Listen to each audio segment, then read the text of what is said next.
Hindsight 2021. There was a parade in my city. Number one pick, dancing in the street. Everybody was hitting the grid. Kid arrived in the D, and it was live as can be. They can ball, but we didn't want three. Mobley or Scotty B. No, when he got hurt, everyone lost it. Storylines leaking, no faucet. Caught him wash when he broke his tibia. All the haters, time to get it ready, yeah. Everybody wanna be Skip Bayless. Wanna throw shade, okay, say less. Deuce went number one for a reason. It'll click by the end of the season. When he wins most improved player. Gonna be a movie, here's the trailer. Don't say I didn't try to warn ya. Co-signed by Win Benyama. He was raised a Texan, but now he's Detroit flexing. Team USA, he was killing them. Got him effed up, let me quote Eminem. Nowadays, everybody wanna talk like they got something to say, but nothing comes out when they move and live. That's a bunch of gibberish and money lovers act like they forgot about K. Nowadays, everybody wanna talk like they got something to say, but nothing comes out when they move and live. That's a bunch of gibberish and money lovers act like they forgot about K. Forgot about K, they forgot about K. Forgot about, how you forget about K?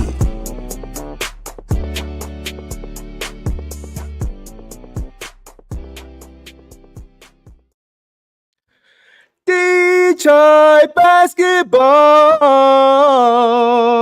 What up, though? Welcome back to another, yes, Bobby Clipman sighting episode of the Downtown Deuce Show with the boss. Hope everybody's having a great weekend so far on this Sunday afternoon / evening, depending on where you are.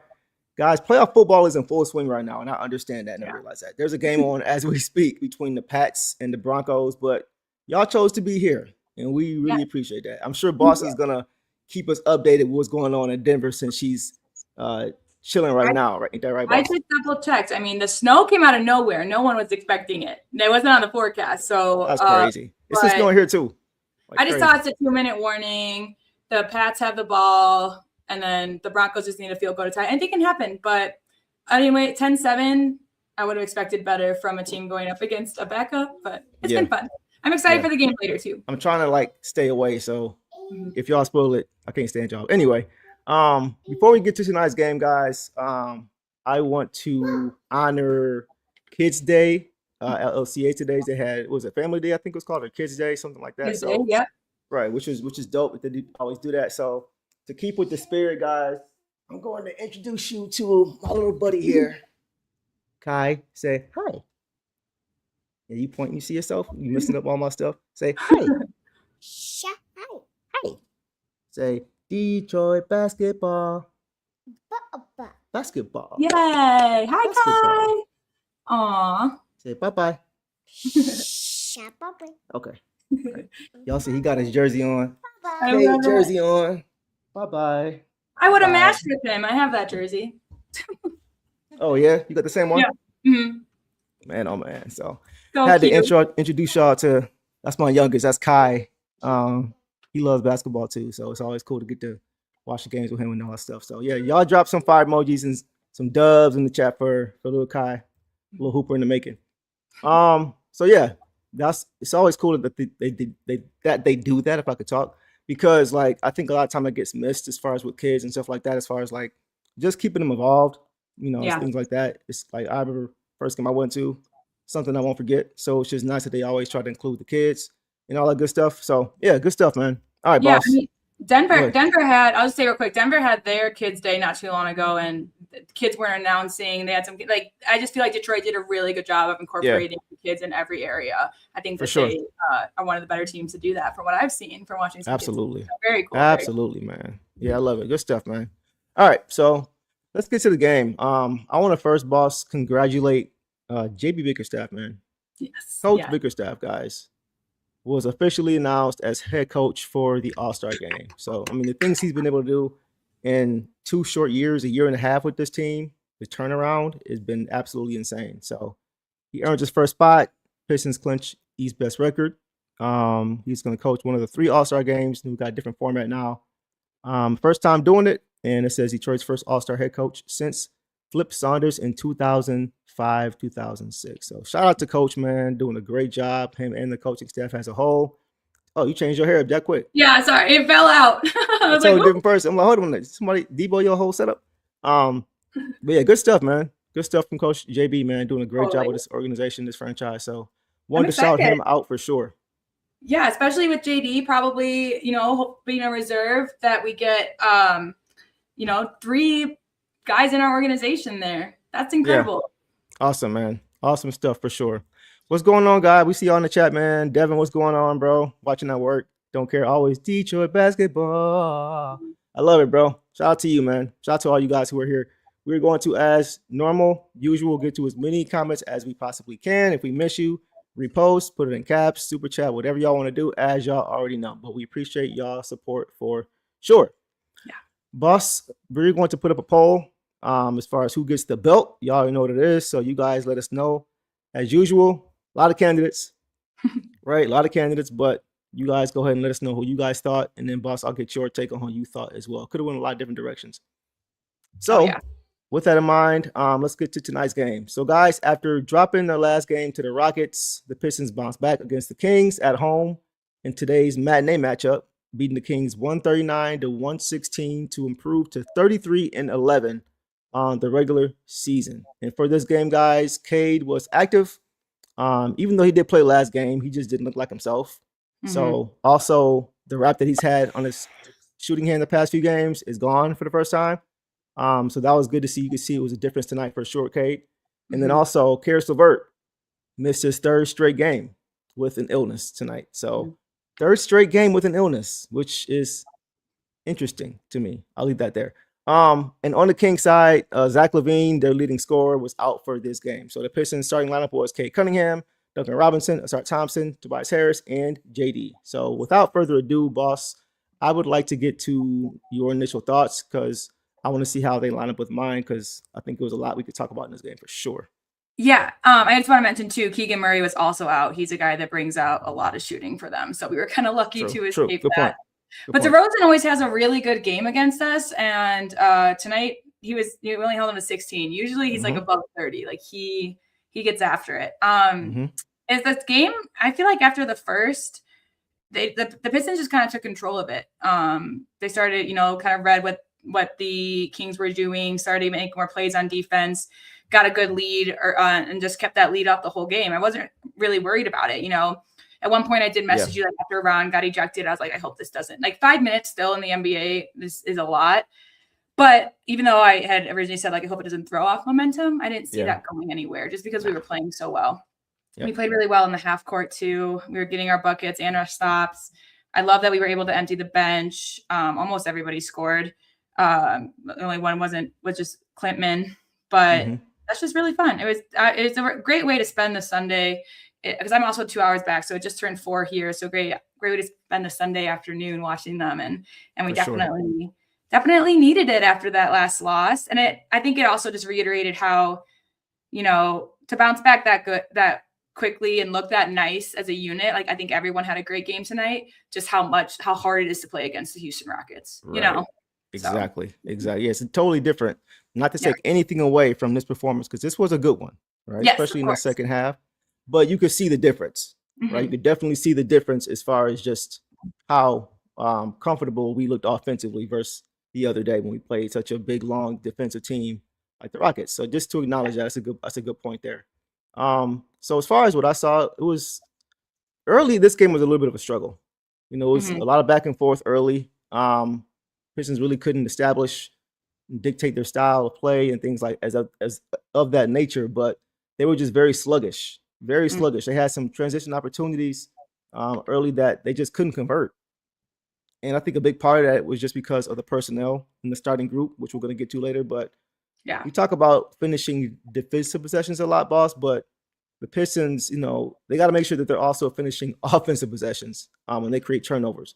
And a few times they had easy breaks and they just couldn't convert, right? Yeah. So I want to see them continue to just, make sure they clean that up too as well. But the offensive rebounds too early in this game was a problem. It was a problem. One play, the Kings, after a missed King shot, they had 4 or 5 rebounds, taps at the rim or just rebounds before they just eventually, ultimately scored.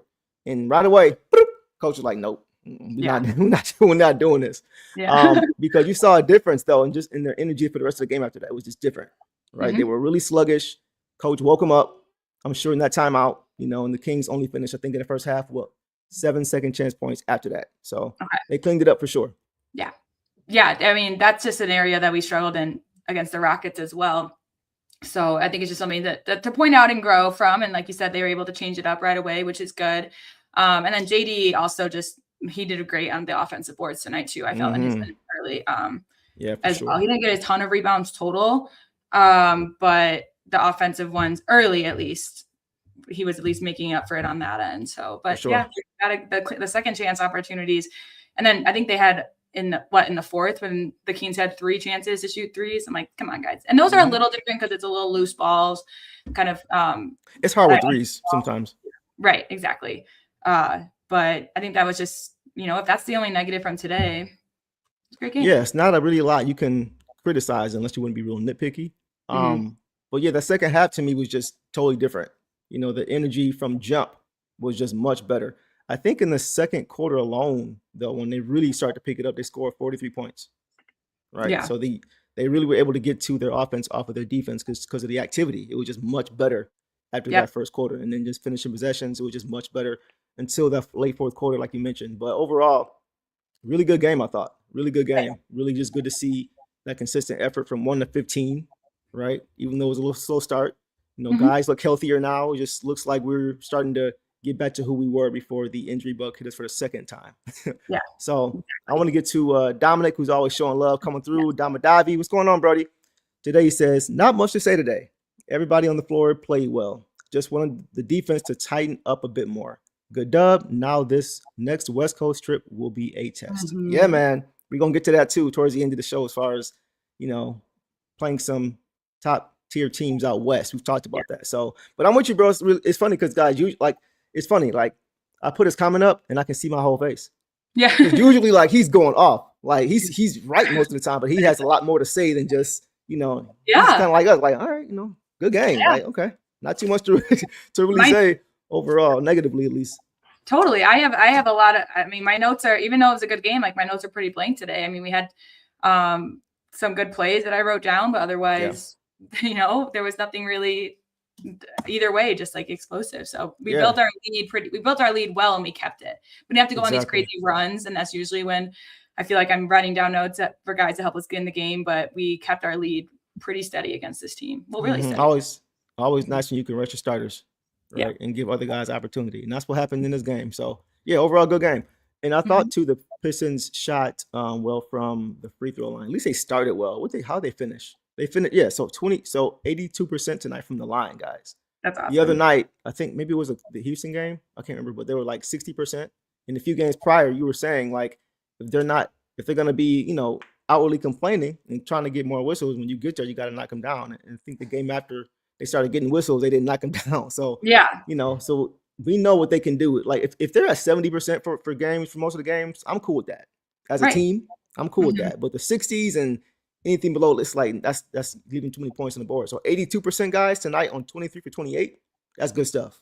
That's what you want to see, right? And we're a physical team that likes to get downhill, get on the board. So we're gonna get fouls if we're called fairly. So we got to knock them down when we get to that line. Tonight, that was the case. So good stuff for them. So that's all I got.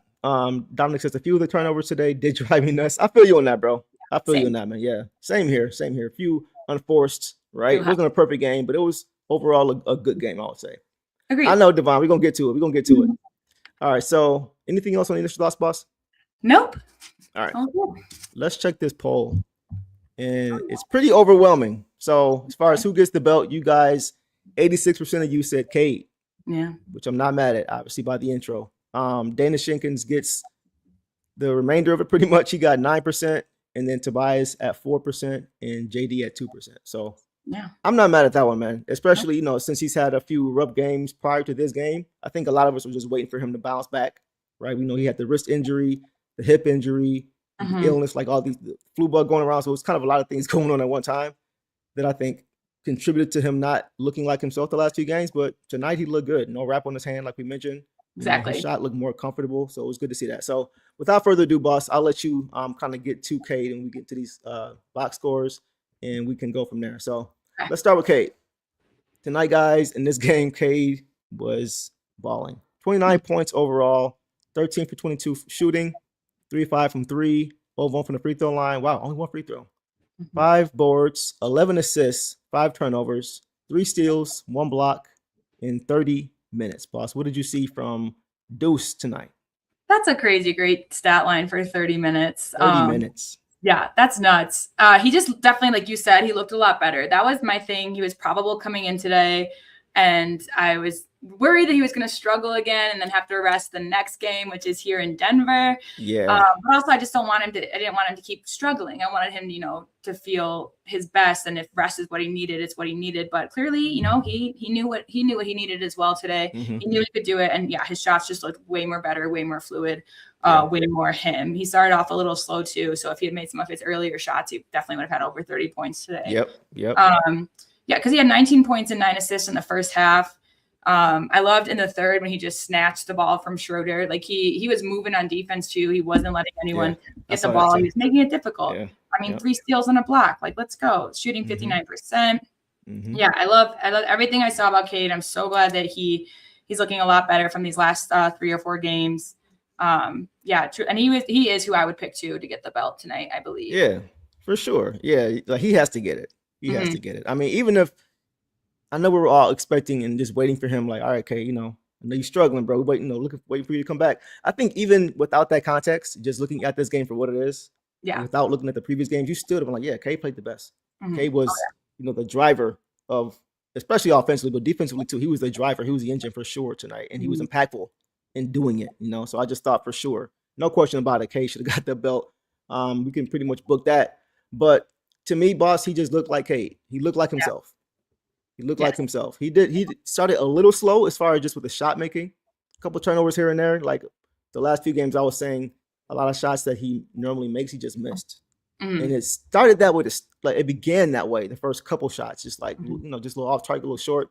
Exactly. But he erased that rust like really quickly. He got to it pretty quick. It didn't take long. So I just thought he was very under control. The way he was dishing the basketball, save for a few turnovers here. 5 is kind of high for him, but 11 assists, you'll take that, but it's not great, but it's not terrible.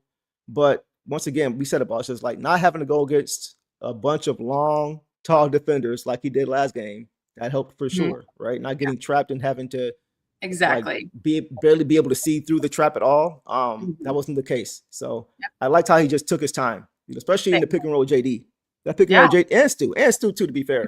Just routinely making the right play, right? Just he doesn't get sped up, boss. Like he just once the pick comes and the switch, is there, the hedge, he's just taking his time, just inching toward the hoop. Like you gotta make a decision, bro. You gotta make a decision defensively. So once the defender finally commits, he just makes the the lob pass or he just takes a shot, right? So he just made the right play over and over. Comfortable in everything. Everything today felt like he was getting whatever shot he wanted, whether he wanted to shoot the 3, whether he wanted to get in to the rim, whether he wanted to get to the corner of the free throw line, like he was able to do it. So just totally fluid, totally looked back like himself. No true hiccups. I mean, and again, just like Devon said earlier, the turnovers were a little bothersome. He had some bad passes. Not too great there. But I mean, again, that's fair. And turnovers have kind of been an issue with him these past couple of games. And I can't really make excuses. Like every team can be handsy. Every team can get in the passing lane. So I just has to clean that up a little bit. But I mean, when he has a game like this, it's okay. And when we win by what we won by, it's just a thing we noticed, but it didn't change the game. So. Exactly. Yeah. And I think we saw it, we said it already, but that jumper looks a lot better. Right. The past few games, like I said, he was missing a lot of shots where it's like, that's usually knocked down. Yes. He was knocking him down tonight. That wrist looks a lot better as far as just comfortability for him. But he just looked comfortable, man. Even the 3 ball that was rolling tonight, right? He hasn't shot as well as he'd like to this year from 3, but he had that going too. He even had a step back 3. Well, he checked step back 3 that he knocked down, so he just looked more comfortable, more energized overall. Because even aside from his shoot, like he was making shots with his left hand, like off glass. So aside from the wrap or the wrist, he just looked fresher. He just looked better. His finishing was better at the rim. His activity, and then the last thing, defensively, like he was so much better. Last game, I saw like Reed Shepherd just blow by him. I'm like, no, this isn't. He doesn't have it tonight. You can see he's sluggish. Tonight, defensively, he was just much better.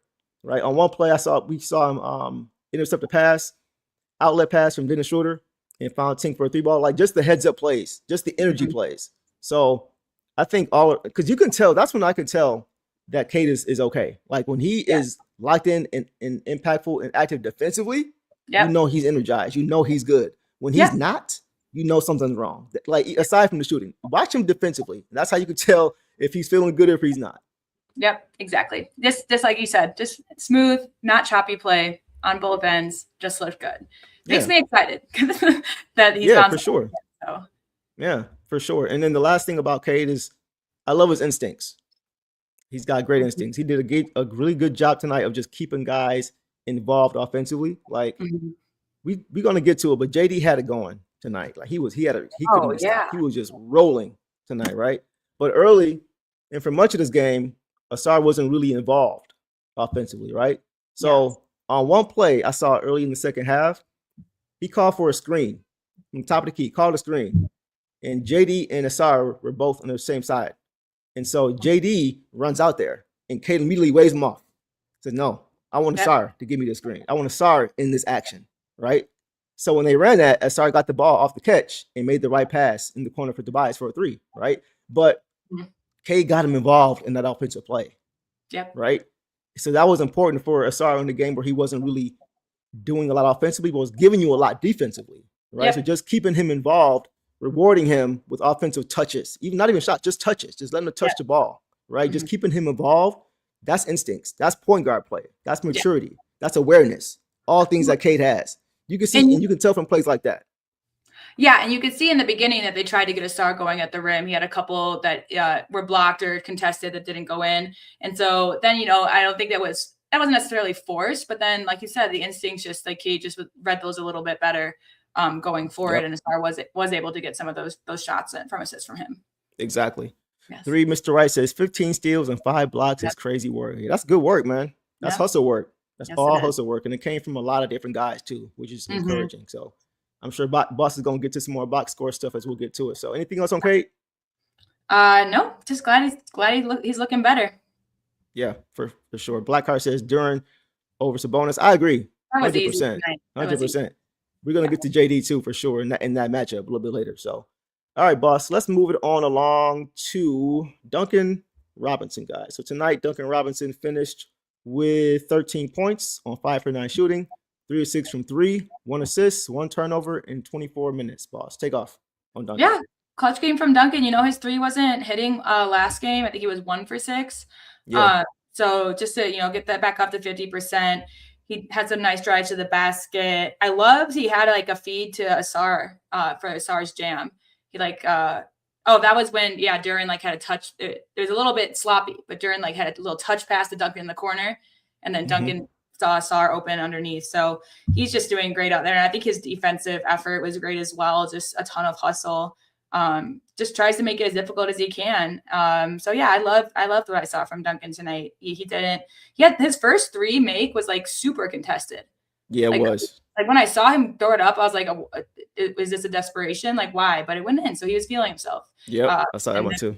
Easier going forward. So yeah, no complaints here for Duncan Robinson. Same. I mean, as far as what we expect from him, this was very good. Very good. The jumper looked good. His movement without the basketball, coming off curls, pin down, stuff like that, and just knocking it down. He did have more airspace tonight as opposed to last game, right? We talked about the defense being different, but still, as far as for how he played very, very well. He did a good job again, boss, of when off the catch, just putting the ball on the floor and making plays. Like if the defender attached to him, before he would just catch and kind of just hold, but now he's catching and he's continuing that motion downhill. Right. And that's something he didn't do at the beginning of the season. And he was good with that tonight. And you said it, but he passed up good shots for great shots. Right. I think there was a 3 he had where he came off a curl. It was open, but I think he had Asar right under the rim. Yeah. Got him the basketball. Nice bullet pass right there. Right. So once again, just making plays outside of just knocking down shots for Duncan Robinson. So I think, right, Derek, I think he's underrated as a player. I underrated him at the beginning of the season. I didn't know. I watched him a little bit with Miami, but even for a long period with Miami, he wasn't doing that. It wasn't toward the end of his stint there. I went and watched some stuff on him with Miami. Early on, it was just shot making. just knocking Yeah. down shots. But later in his career with them, he was a lot more playmaking, like Derek is saying. So I agree. Yeah. He's And- showing more and more of that. And that also just speaks to the chemistry of the team when you're able to play make so Agreed. quickly off of, like you said earlier in Miami, it took him a while. And it's definitely not something that I remember from him in Miami. I truly just remember him being a catch and shoot guy. So yeah. It just speaks to the chemistry of and knowing where guys cut to and where guys go and who you're on the floor with. So yeah. Yeah, for sure. So yeah, I think Derek is dead on with that. It's funny because Devon says Duncan is what Harris was supposed to be. Joe Harris, not Tobias. Right. Exactly. Joe Harris. Yeah, he was supposed to be that shooter, that movement shooter, who makes plays at times. But Duncan is proven to be what we need at this point for sure. Yeah. You didn't notice Duncan today, bro. I don't know how he was knocking down. Well, I mean, a lot of guys play well, but he did his thing for sure. He was definitely, especially early in this game, like into the first quarter, second quarter, he was good. Yep. So yeah, good game for him. Nothing else I got on Duncan. Anything else for you? Nope, that's it. Let's keep it moving. All right, guys, let's go to Asar, Tasmanian, backbone of the defense, Thompson. Tonight, guys, Asar Thompson finished with 5 points on 2 of 5 shooting, 1 of 2 from the free throw line, 5 rebounds, 6 assists for Asar. Wow. 2 turnovers, 2 steals in 20 minutes. What did you see from Asar Thompson? Yeah. I mean, 6 assists to 2 turnovers. That's really impressive to me. It's funny because the box score makes it seem like he had a quiet game, but when he was out there, I think he was definitely making it tough on people. Yeah. I was expecting more than 5 rebounds, honestly, but he only did play 20 and a half minutes. Yeah, he just did his job. He got the first foul that he got was a reach in, and that ticked me off. Yeah. I just wanted to stop reaching, it's too aggressive. He immediately recognized that, he ended the game with 2 fouls. I mean, even George and Greg commented on how he got into foul trouble last game, and that kind of could have impacted a win. We don't know that for sure, but the foul trouble is an issue with him, and he cleaned it up early today. So, just a defensive powerhouse tonight. Yeah. I was bothered by that foul on Russ as well because it happened twice. Like he reached in and Russ tried to bait it, and Asar pulled his hand away real quick. And then he put his hand right back in the cookie jar and he got caught. And I was like, come on, bro. Yeah. But like you mentioned, it wasn't something that was really an issue all game. It was just early. But we know, he said it before, like he likes his defense gets him going offensively. Like he said that. That's what ignites him. So I think sometimes he's just a little bit too vigorous, a little bit too over aggressive, just trying to make sure he gets to that point. Like let it come to still be aggressive, but just pick your spots a little bit better. But aside from that, I thought he was really, really good defensively. Yeah. Like really, really good defensively. He had 2 steals in I think the first couple minutes of this game. Yeah. It was crazy. And then on the boards, he was great. A few times he was going right over the top. It was for defensive rebounds. Right? The guy would try to box him out, and he literally just go over the top and just take the basketball away. Exactly. Like ridiculous. So he's doing a good job of just using that athleticism. Yeah. He's not tall and not huge. He's not, a muscular guy like that, but using his vert, using his athleticism to just go get boards and attack the glass, and even offensively too. Tap outs, just keeping the ball alive, just being active, doing what he does best. So I thought he was really good on that end for sure. Absolutely. Yeah. No complaints. Want to say thank you, Jay, for becoming a new member. Hey, what's going on, Jay? Appreciate that for sure, bro. But yeah, at AT, because that's what we talked about too. I was like, when he gets into foul trouble early, I don't want it to affect his aggressiveness because that's how he gets better. He stays aggressive on both ends. But yeah, it really didn't. 5 and 5. I mean, again, I noticed him out there, and it was on mostly probably his defensive plays. And then that nice dunk that nice cut he had that was able to get open off of that kind of broken up play that we had from Duncan too. So yeah, for sure. Loved it from AT. So for sure. Yeah. Organic says Asar still relies on athleticism just a bit too much defensively. He's got to continue to fine tune the fundamentals like Brown. I think so too. I think because he's so fast and athletic, like he can make up so much ground that he thinks he just kind of has more rope as far as kind of gambling a little bit here and there because he knows he can catch up. He knows he can recover, but sometimes he kind of gets in trouble doing that, right? But I think Ron is a little bit more balanced with that because he doesn't have the natural twitch that Asar has, but who does outside of Amen? You know what I mean? So I think Ron just, like he says, just plays a little bit smarter at times as far as just not gambling on certain plays and just playing more straight up. and allowing the play to develop defensively instead of always trying to take it away right away, you know? So things like that are important. So I do think if Asar can get to that point, it's going to make him even better, right, defensively. So for sure. But yeah, overall good game from Asar. Anything else on him? Nope. All right, bet it up. Let's keep it moving, y'all. Let's go now to Uncle T. Tobias Harris, guys, tonight. Finished with 16 points on 6 for 12 overall. 4 or 6 from 3 from Tobias Harris, man. And a lot of them were corner threes, which we did not see a lot of last year, but he's knocking them down this year. 2 rebounds, 3 assists, 1 turnover, 2 steals as well for Uncle T in 24 minutes. 24 minutes, boss. So what'd you see from him? Yeah, he didn't get to the free throw line a lot or at all today, especially, which is always shocking to me. I mean, I guess he really doesn't, but when you back down into a defender in the paint, there's chances for fouls to be called. So, but yeah, 6 of 12 shooting, 4 of 6 from 3. He had the first quarter buzzer beater 3. Yes, he did. He looked really confident, and he missed. There was one possession I think before that where he missed like a jumper, and then they got it back, and then he missed a 3.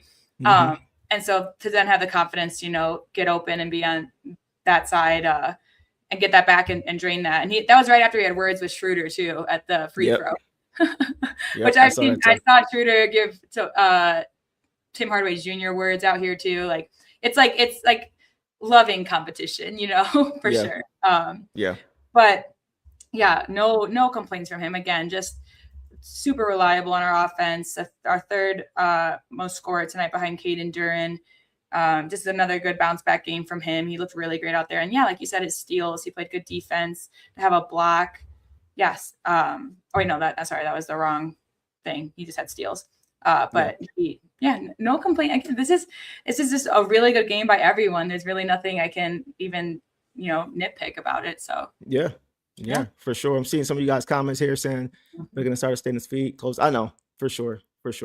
And yeah, for sure. We're going to get to that too. So I'm with you, boss. Like, I don't have too much to say about Tobias. I thought he was really good, really efficient. I mean, 24 minutes and doing what he did today is impressive.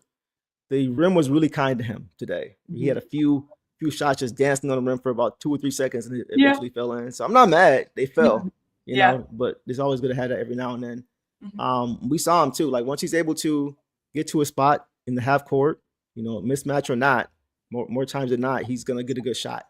And tonight he was money. The only thing that I'll say, and it's not even a major thing, we talked about it before, is just his transition play. That's the only thing for me. That's really it.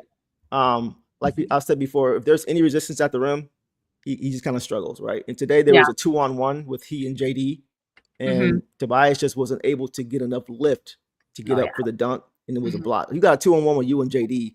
Yeah, you got to convert that, right? So that we know it. The transition game doesn't suit him the best. We know that, especially at this stage of his career. Because when the Pistons turn it over, he doesn't really have the athleticism to complement that style. As well as we could. But that's the only thing I can say. But it's nothing new. It's just once again I saw it and I noticed it, so I wanted to address it. We've talked about how he's just been probably one of our better half court guys in the offense anyway. So maybe the best. And he does, try, but I think he's kind of, I'm pretty sure since the start of the season, he's like 50-50 on bad lobs to connected lobs, So right. He's probably still trying to just make sure that, they don't give the ball up. Because there was a couple times that Duran was bringing it up too. And I was like, go faster. But he was coming slow. But I think he didn't want to give it up. He didn't want to lose the ball. So, totally agree with that. Whatever, when that happens, it's kind of like a bummer, but he makes up for it in the half court. But you said, that was just more of like something you noticed, it wasn't detrimental to the game or anything. Right. So. Exactly. For sure. So yeah, guys, that's all I got for Uncle T. That's all boss has. Good game. Really good, solid, efficient game. Tobias Harris at his best pretty much. So we'll leave it there on him, guys, and we'll go to JD. Jalen Duran, guys, tonight finished with 18 points on 7 for 8 shooting. Impressive stuff, man. 4 or 5 from the free throw line, which is good. 6 boards, 1 assist, 2 steals, and a block. 3 stocks for JD as well, man. Very good all-around game, at least from what I thought. What about you in 24 minutes? What did you see from JD? Yeah, his block was the dunk attempt by Clifford. So that, Yep. you know, felt good. That was like a stew block, you know. Yep. That was awesome. He just kept Mhm. attacking Sabonis, really anyone who was on him in the paint. He didn't let, that's what, you know, we talked about. It's what I want to see him do is like, yeah, Sabonis is a very good player. I think he still has to get back to, he had a lot of time off with an injury, so he has to get back to his form. But I think he was a lot scarier at this point last year than he is right now. But I mean, Duran just doesn't let that affect how he's going to play his game. So he just kept attacking the basket, drawing some and ones. He had that, again, I really like that touch pass to Duncan, who fed it to AT for the dunk. Like, Yeah, that was nice. that was just, you know, just aware, just situationally aware. I think he just had a really good game. 7 of 8 from field goals is crazy. 4 or 5 free throws, I'll take it. Only 1 foul in kind of a whistle heavy game early on. So Yeah. Another great show out from Duran. The rebounds were a little low, but it was spread out over everyone. It looks like it wasn't really anything. Even the Kings, it looks like Cardwell got 9 rebounds. But Okay. but if you look at our rebounds, almost everyone had one that played decent minutes except for Duncan. So Yeah, just more spread out there. I agree. I'm seeing some comps for JD in the comments. Seeing a lot of Chris Webber. And then MB says Sean Kemp.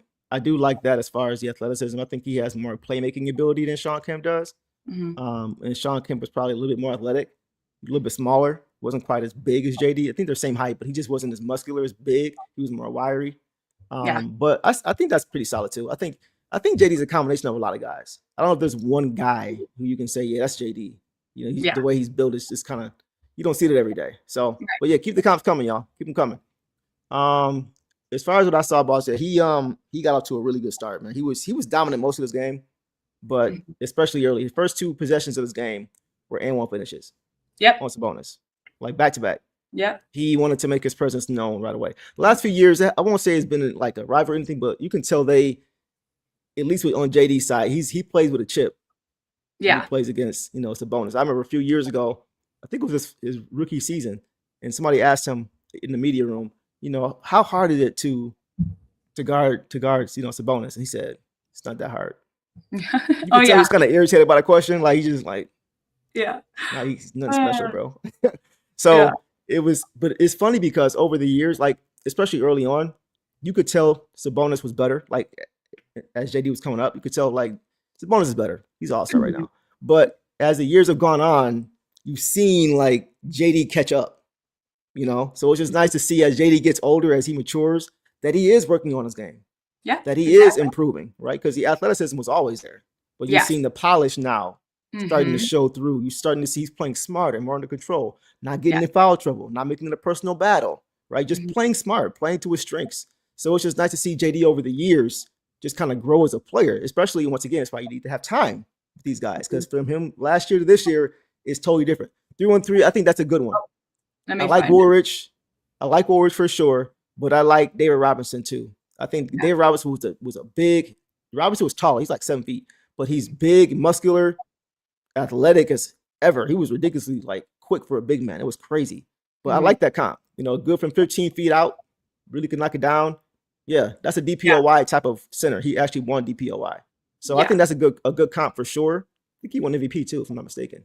But yeah, JD, he's just grown. That's the biggest thing for me, boss. Like we saw the game, but just watching his progression and maturity grow as a player against some of the guys he used to struggle with, and now he's looking at them in the face. Like that's a big thing to see. Exactly. That's how you can tell he's really gotten better. We see him play every night, but when you see the guys he's going against and how they're not able to outplay him the way they used to when he was younger, like Vucevic, who used to always give him problems. Yep. Like he's starting to dominate a lot of these matchups a lot more. And that's how you can really use as a barometer to where he is now.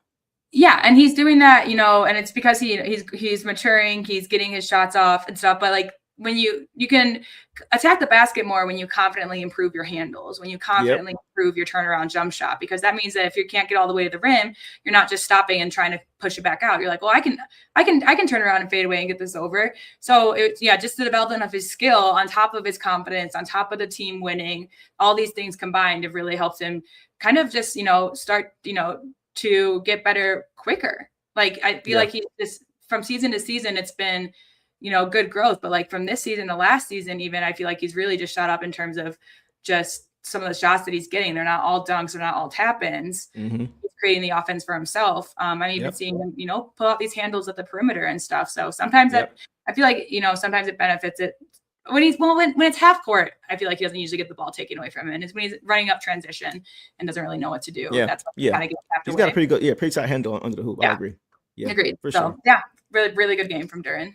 Let's get to some Duran comments, boss. Okay. Derek says early on, JD wasn't getting an opportunity to showcase his offensive game. That is a good point. Yeah. That is a good point. And if he was, the polish still wasn't there when he would Right. even the opportunities he would get. He just looks different. But I do agree that wasn't a focus for him coming in. Devon says he's got to improve his D. He does have to improve defensively, but he has come a long way. Starting from to where he started now. off. He's starting to go up for blocks more. I've seen Exactly. these past For few sure. games. I think trying to Heisenberg just make says, that impact. no, I agree. Sabonis pushed him under the basket once in the first quarter. I saw that too, but that was the last time I saw that happen. But I agree. Like, come on, bro. But that was it.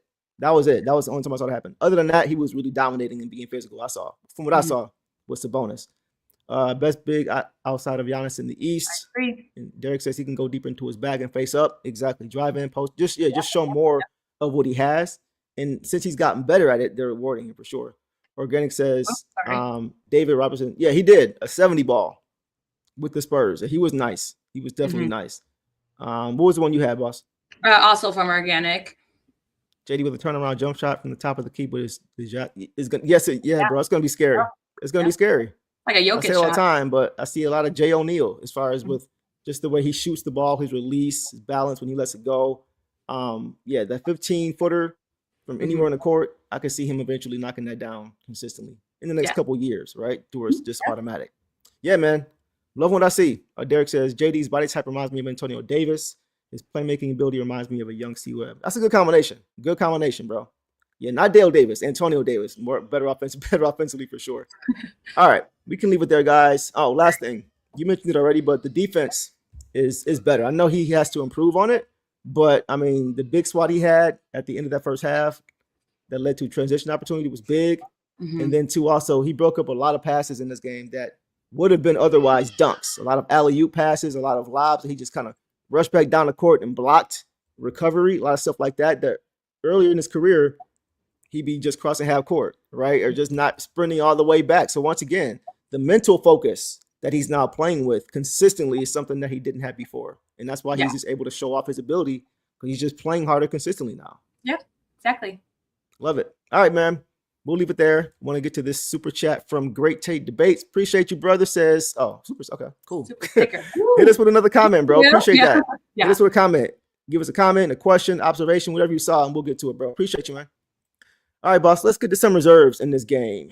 Right. Let's start with Tank. Start with Dennis Jenkins tonight.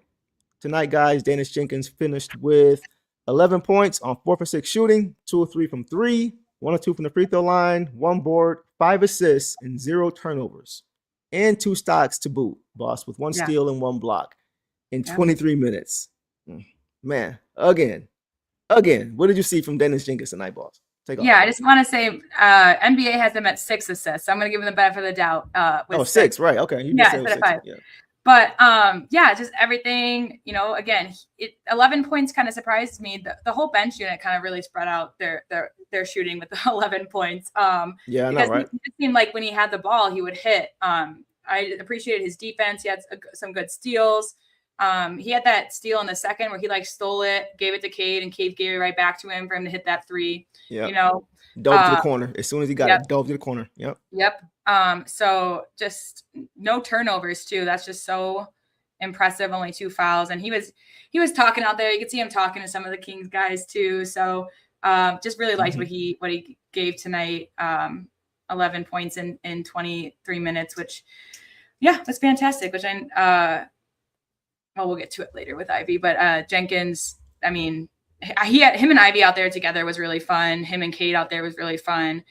He's definitely someone I'm keep patiently waiting for them to give him the contract, but I do think it's coming. He played great. And the 2 stocks too, just so good. Yeah. You guys remember when a few months ago when I was saying that Dennis Jenkins can be what Dennis Schroeder was last year, and that's why he needs to be the backup point guard.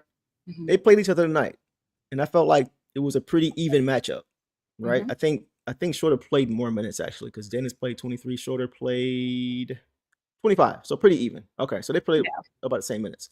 But this is why I was saying that. I felt like Dennis Jenkins can bring a lot, if not all, or more than what, in comparison to what we got from Schroeder last year. Because I thought Schroeder was great for us last year. He was really good for us. Like, I thought when we lost him, that was a blow. Yeah. But I feel like Dennis Jenkins is more than good enough to be his replacement for sure. Just because of what he does as a point guard. He's under control. He's a dog defensively. And then just offensively, he just routinely just makes the right play over and over and over again. Yes. 5 assists and no turnovers. Like, he just makes the right play. There's nothing, I don't think there's anything that Dennis Schroeder brought last year that Dennis doesn't bring this year, as far as point guard play with the second unit, right? Aside from experience, because that would be the only thing I would say Schroeder has, is he's played longer. I think that Schroeder has, the slightly bit better IQ in terms of, but in different ways. Like IQ, so? I don't know. In different, I think it's the experience. Let me finish my thought, dues. But it's just different because we talked about this already. Like, I think, Dennis last year instead of Dennis. Like, I think that Dennis's experience really helped us. But Schroeder has different IQ in the point that, like, he draws fouls, he gets guys off their feet, like, just different ways. IQ in, but that comes from experience, because that's like something that we see, DeRozan do. We see guys like Kawhi do, like, that's a little bit more experience. But they both, Jenkins does have a huge IQ, and that's why he is one of our favorite people to watch, why he's out there getting 6 assists and 11 points and not turning the ball over. So I think I would just say IQ in different ways, kind of stuff. Okay. Yeah. I mean, I would say that's more experience. I think IQ just kind of comes naturally, but you could argue it does at time too. Okay, I'll give you that one. But I think I'm looking at the turnovers too. Like, Schroeder has 6 turnovers in his game, right? So I'm just like, true. So it's, to me, that's the IQ piece. Like, when your processing speed, when you can see the play develop before it develops, that's IQ to me, right? So for me, that's why give Dennis a 2-week. I'm sorry. Now I'm interrupting you. Go ahead.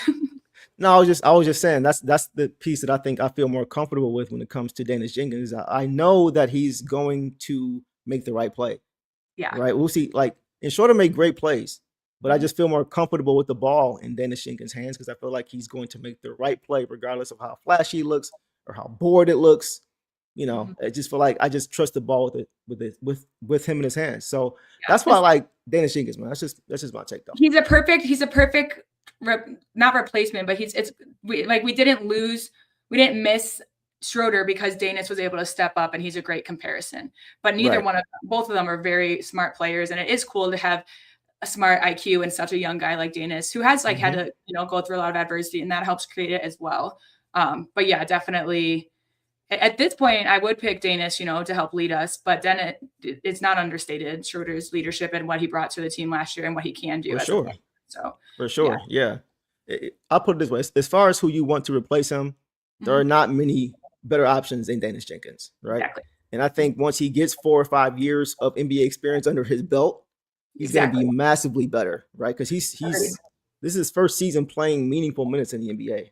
Agreed. Right? He was here last year, but he was on two-way, obviously, but he was with the crew, splitting time with the crews and back and forth. So him being with this group and staying with this group and just getting more reps with this group, not having 2 sets of teammates between the crews and the Pistons, like, all that stuff is a big deal. So I think, like, him in 3 or 4 years, if he's still with this team, hopefully he still is. You're going to see a very good player. Go ahead. Yeah, that's just another thing in Dennis's career too. He doesn't really stay around long. So that's just, for me, it also shows his IQ that he can be transplanted to other teams and play really well. But also, I think Jenkins has that ability. They both have the ability to kind of be dropped off and make the best of where they are and still make the right choices. So right. With all the DNPs that Dennis has gotten this year, and I'm sure going. Yeah. Since Dennis was on the cruise last year and they do practice together, I'm sure that him and Nick Heath got to watch Schroeder's game as well. And practice against each other. So because if Schroeder was still with us and Dennis was playing the way he did, I would just call Schroeder the perfect bet for him. So but it's just that's just more so where it is with me. I just, like, people in the comments are saying to lose Schroeder but gain Dennis this year is great. Yeah, for sure. I think, like, because the conversation, I think, is like the fact that we're even having a good, healthy debate about, the levels of these two guys Yeah, tells me there's no reason he should get any more DMPs the rest of the year. agreed. And why he Right? needs to be Because back in the contract right now so he's eligible for the playoffs. for sure. If we had Dennis and Dennis, if we had Dennis Schroeder on this team right now and he was getting DMPs, Yeah, we'd be like, bruh. true. You know what I'm saying? Yeah, so it's exactly. like, since we feel they're, pretty comparable as far as players, Mhm. he has to play. He has to play every game. He's just that important for, whenever Case is down. So yeah, man, I think they're both really good players. And once again, it's just nice to have a guy who can give us one less thing to worry about as far as who's going to be that guy when Case is down. Just having him here in a Yeah. short period of time doing what he's doing, very impressive, man. But I thought with him tonight, he just showed once again, he's just a great all-around point guard. Yeah. Right. I'm just happy that he's getting the opportunity now. But then defensively too, like did you guys see that block he actually had on Schroeder in the first quarter? Yeah. Where it was funny. Like, I think Schroeder just thought he'd be able to get it off. He tried to go into a little step back, and Dennis is right there and just swatted it right back in his face. I thought that was awesome. That was dope. So yeah, I wanted to point that out too. But yeah, that's all I got on him, man. Just really good point guard play. Again, no mistakes, all good shots, knocking down open shots, knowing where to be, helping defensively, rotating well, like just doing everything right, man. This is a great game for him. So absolutely, that's all I got on him, guys. We will keep it moving. Well, what? Let's get to some comments. Let's get to some comments on Dennis Jenkins and see what you guys had a lot to say there. Both Dennis and Dennis are crafty. Yep. Schroeder has proven playoff pedigree. Dennis is TBD. That's fair. Yeah. And that in no way says anybody thinks he can't do it, but it's just that we haven't seen it. So I think if and when we get there, we'll get a chance to see him, front row, how he looks. So Jenkins is now my second favorite player on this team. Duren's still my favorite current modern NBA player, though. I think that's good. Yep, for sure. Yeah. I'm starting to expect a Jenkins block again. Me too. Every game you expect at least a stock.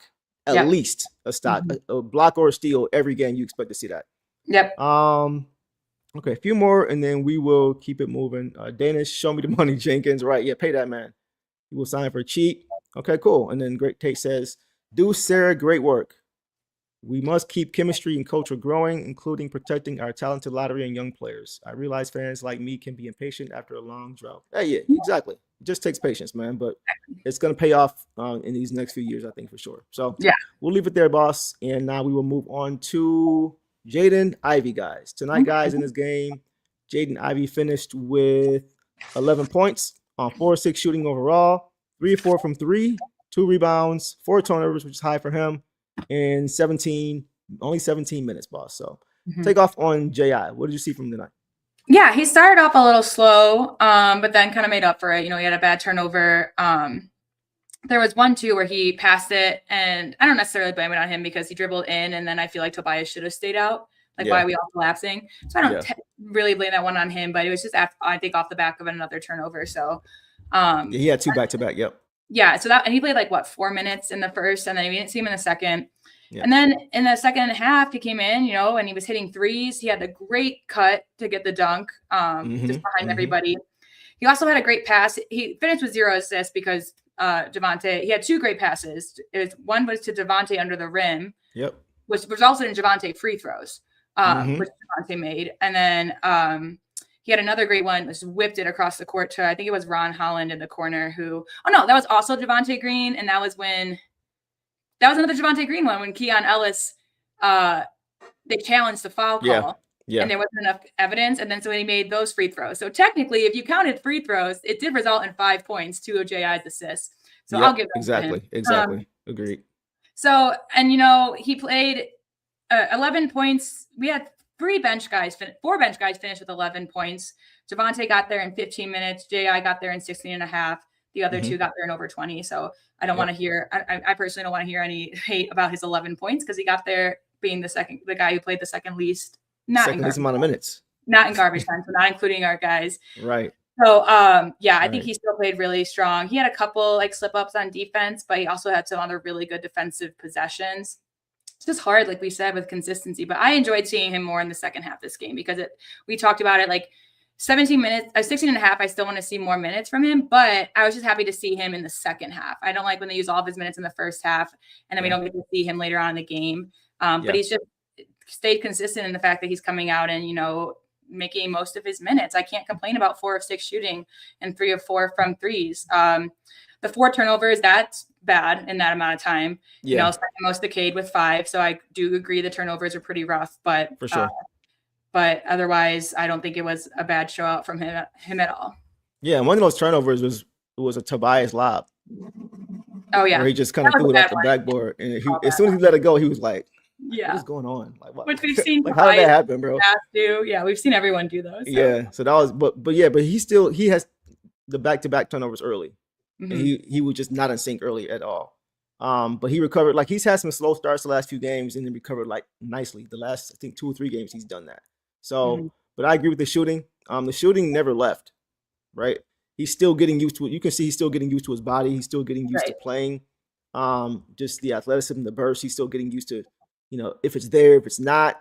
So it's just nice to see as he continues to get back into form physically that the jumper is still there and is still reliable. Like he is.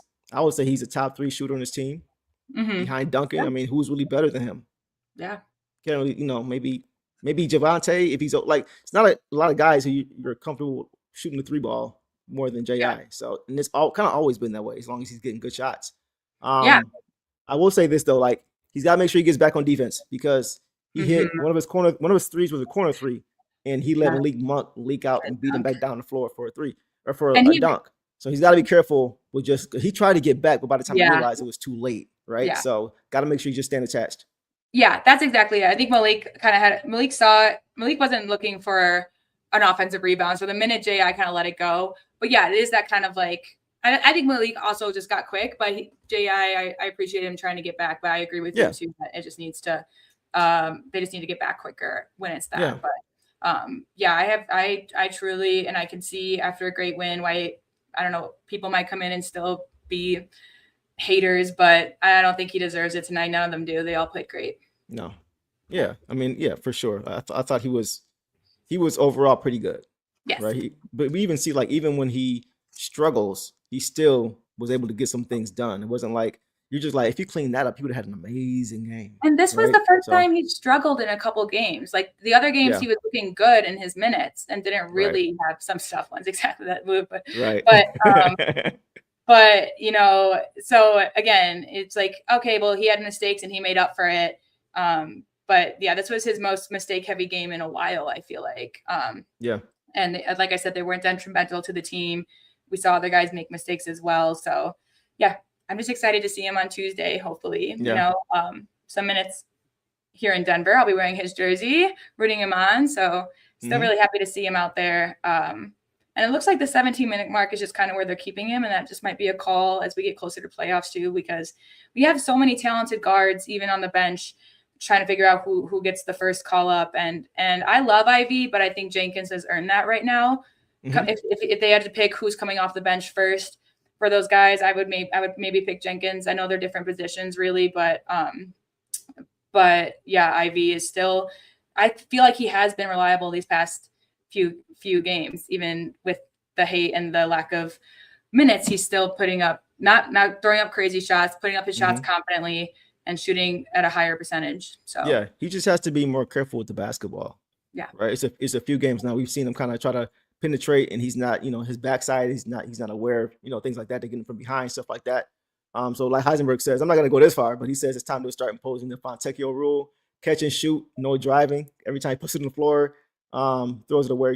Like he's got to be better. I was on Fontecchio like all last season for that. But he wasn't hitting shots at all. He wasn't knocking out shots at all. It's totally. I know what you're saying, but it's a little bit different. But he's saying, as Heisenberg saying, as far as just taking care of the basketball, like he's got to be better as far as his decision making. If the shot is not there, if they close too hard, you got to make a decisive move. And sometimes he's thinking a little bit too much before he makes a move. And that's all you need for a defender, right? So just being aware of that. But once again, that kind of leads to what I was going to say about this, because tonight I thought whenever he played with Dennis Jenkins, he looked much better. Yeah, they both look good. Right. They both look better off of each other, because we've seen the majority of games this year. We talked about it, boss. We've seen J.I. playing alongside Duncan Robinson, like when he's starting for Cade, and it's him and Duncan Robinson, or he's coming off the bench with Karis LeVert. Yeah. That's normally the rotation we see, the guard rotation when we see J.I., either LeVert or Duncan Robinson. And so that doesn't really help J.I. at all, because neither of those two guys, LeVert or Robinson, really help Jaden offensively. right? Yeah. They're not point guards. They're not table setters. They're not going to help him get to his spot.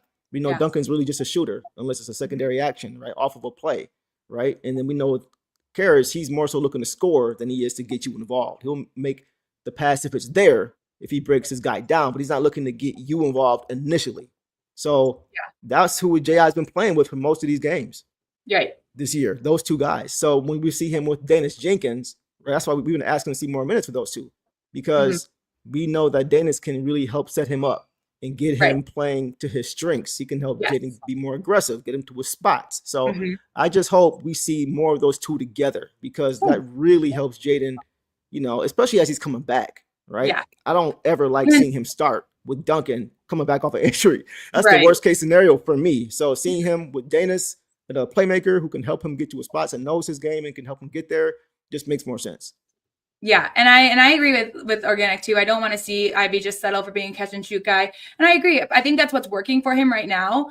But at this point too, it's again, he's not 100% back to his game. So when he is driving in, drives to the rim are part of what his game is. So I think it's just getting back to that. And so that's where some of the turnovers came off of. And but I don't think he will settle to be a catch and shoot guy. But if that's what helps him, you know, contribute to the team and stay in the game this season, and, you know, while he works his way back to full health, then I'm not mad about that either. Nothing really with J.I. I thought he did good in a good game. Nothing he did was detrimental to the team. Like everyone played really well. Yeah, I agree. Yeah. Devon says, do we keep J.I. and Jenkins off the bench long term? Upgrade the starting. It just depends on how J.I. looks when he gets back to full strength, right? Like I still see him as the long term too, alongside Cade. I just love how big that lineup is and how explosive that lineup is together. And you got both of those guys are capable of shooting, right? So I just like. It's hard to say. I just feel like I don't want to negate our size advantage in the backcourt, right? Yeah. Because Cade is 6'7", 6'8", 6'6", 6'7", right? So if you can have a 6'4", 6'5" J.I. there as your starting two, that size, I just love that size advantage. But we also can't deny what Dennis Jenkins is doing right now. It's just crazy. We've been talking about him in the starting spot. Isn't that crazy? Yeah. We're talking about Dennis Jenkins now. Should he start along? It's just crazy from where he came from. To where he is now. I'm glad people are seeing how good of a player he is, but I think it's TBD. I still want to try to roll with Jaden first, for sure. I think him at his best, at his peak, I think he just brings a little bit more to the table as far as the explosion. As long as he's playing off Cade properly, which I think he can. And Jenkins. I think that's what I'm starting. That's what I'm going with. But then, like, having a third guard and Dennis off the bench is crazy. Like, that's incredible. I do think Dennis has the ability to start somewhere. I think he's that good, right? Yeah. Obviously, so do you guys. So it's hard to say. These are both two really good players, man. This is a good problem to have. What are your thoughts on that, boss? That's all I have for Ivy. I think that people will nitpick his game that have been nitpicking his game all season, but I liked what I saw from him tonight. So I don't know if you want to check the poll, but I'd step away from my computer for 1 second. I'll be right back. Okay, let's check the poll real quick. Okay, so updated poll is Cade at 82% on who gets the belt. Dennis Jenkins is at 8%, and Jalen Duren is at 7%. Tobias Harris is at 3%. And while we're waiting for Boss to get back, I'm going to get to this other super chat from our guy, Dominic, coming back with another super chat. Appreciate you, Brody. Guys, Dominic says, off topic, but as far as trades, what do you think about Kuminga? It's funny. I just talked to Boss about this. So hopefully she gets back in time for this. Warriors and Kerry are doing him dirty. I think he's talented. Kerr are doing him dirty. I think he's talented and can get even better. Might be cheap. Only asking because I'm watching Golden State now. So, listen, bro, it's weird what's going on over there. I don't even know what's happening with Jonathan Kuminga. I don't know why he's not getting enough playing time. Like, he's getting it now, but before the injury to Jimmy Butler, he wasn't getting it. Talking about Jonathan Kuminga. We just talked about this. Don't know why he wasn't getting time. And guys, I think I don't know for sure, but it seems like it's really just an issue with him and Kerr. Yeah. From what I observe. Like, because I only say that, boss, because we'll get back to the game, but I only say that because I spend way too much time watching body language after made shots. I'm watching the bench. I'm watching the players in the court. More so you see reactions from guys in the bench, obviously, because on the court you got to be locked in to play D. Yeah. But I'm watching the bench. Like, I'm hitting the back button. Okay. Hitting the back button. I'm just watching everybody's reaction on the bench, right? Yeah. And when I do that, when I've been doing that with Kuminga, the whole bench is like clapping for him. Yeah. And sometimes I'm seeing Steve Kerr like kind of like begrudgingly like. So it seems like it's an issue with him and like Steph is getting up, Draymond is getting like all these guys are supporting him. Yeah. But for some reason with Kerr, it's just not there. So I think it's a Kerr issue. So I think he's a really talented player, bro. I think a change of scenery for him would be perfect. Yeah, perfect. I'll give my thoughts on Kuminga too. I feel the exact same way. I think that the way he's being treated by the organization is unfair. I know that they said that Kerr didn't want to draft him. He wanted Wagner. And so I think it got off to a bad start right away when they did draft him. I think his DNPs were ridiculous. The only issue right now is that he's injured. He got injured last game with the bone bruise. Oh, Kuminga did? Yeah. Oh yeah, you're right. He just got injured. Yeah, that's crazy. So that's my only thing is like it's a bone bruise. I don't know how bad that is for him. It could have been a lot worse, but right now when we're looking to bring someone in for the playoffs, they need to be available right now. So but not someone I would ever I think that he deserves to thrive elsewhere. But they also, I don't know who's there's also sources saying that this might be Kerr's last year. So if the Warriors do Kuminga, it might be a different thing for him. They might be forced to keep him or sell him really low if his injury keeps him out for a while before trade deadline. But yeah, I like Kuminga as a player. I think he's a great catch and if we didn't have the guys we had on this team, I'd be like, man, bring him over here. Because he's an athletic guy, he plays defense, he's talented offensively, he can get up and down the court. Like he would fit great, I think, with this kind of a system if we didn't have the guys who were here. So I think he's a really good player, one of those under the radar players for sure. Dominic says Kerr just hates him. You signed to a quality. Yeah, I was kind of messed up. I was kind of dirty. Yeah, I was kind of dirty. You do that and then you bench him. Yeah, you could have just let him go somewhere else, bro. Instead of letting him just kind of waste away on the bench. That's kind of not a good look. So I feel you on that, bro. I think that's a good take. I think he's a really good player. I wouldn't be mad about it if we got him for cheap, which if he's injured now and it's something we utilize later. Who knows? But you never know. You never know for sure. So we'll leave it there, guys. Let's where we at now? Who do we leave off with? We just had Ivy. We just did Jade. Okay. Let's move it on, boss. Let's go to Ron Holland, guys. Tonight, Ron Holland finished with what's up? I just laughing at Ron because he got ejected, but I know. We'll get to that. Let's talk about it. So tonight, guys, Ron finished with 11 points on 3 for 7 shooting, 102 from 3, 4 from the free throw line, 4 boards, 2 assists, 2 turnovers, and a steal in 21 minutes. Take off on Lil Ron Dog Pound Jr. Yeah, I mean, just crazy energy again. He had a great assist to Ivy for the dunk in the third. He hit that 3. The first points for our team in the fourth were a 3 from him. 1 of 2 from 3. I love that. I love that stat line for Ron. You know? So yeah, he just gave up a ton of energy. This is now the second game in a row he's gotten his scuffles, and I don't hate it, but it's also like he was frustrated because Keon was holding on to him and he got called for the foul. But then, he mistook Clifford's little shove for Keon trying to start stuff. And I think that was crazy. It's one of those guys, I think, that something comes over him when he's angry and he can't really focus on it. Back in. Yeah. We talked about Stu needing stress balls and stuff, but maybe Ron does just be in the moment, just take a deep breath. But yeah, I mean, just nothing but intensity from Ron as always. I did like they even, Blaha and Kelser were talking about his form for his 3, how it looked good. Too. They made all of his free throws. It was another Ron Holland game for me. And I'm not too mad at the ejection. But if he just wouldn't have shoved back. So for anybody who didn't see it, defensively he was guarding, it was Keon Ellis, right? Keon Ellis. And their arms got locked, right? And they stayed locked for a minute. And Ron was like, bro, but let go. So they let go, and Keon Ellis starts talking to the referee, and from behind, Neat Clifford comes and pushes Ron. By that point, Ron had already turned his head away from Keon Ellis, so he didn't see who it was. He assumed since Ellis was right there that after their arms unlocked, he pushed him in the back. But it was really Neat Clifford coming from behind to separate them.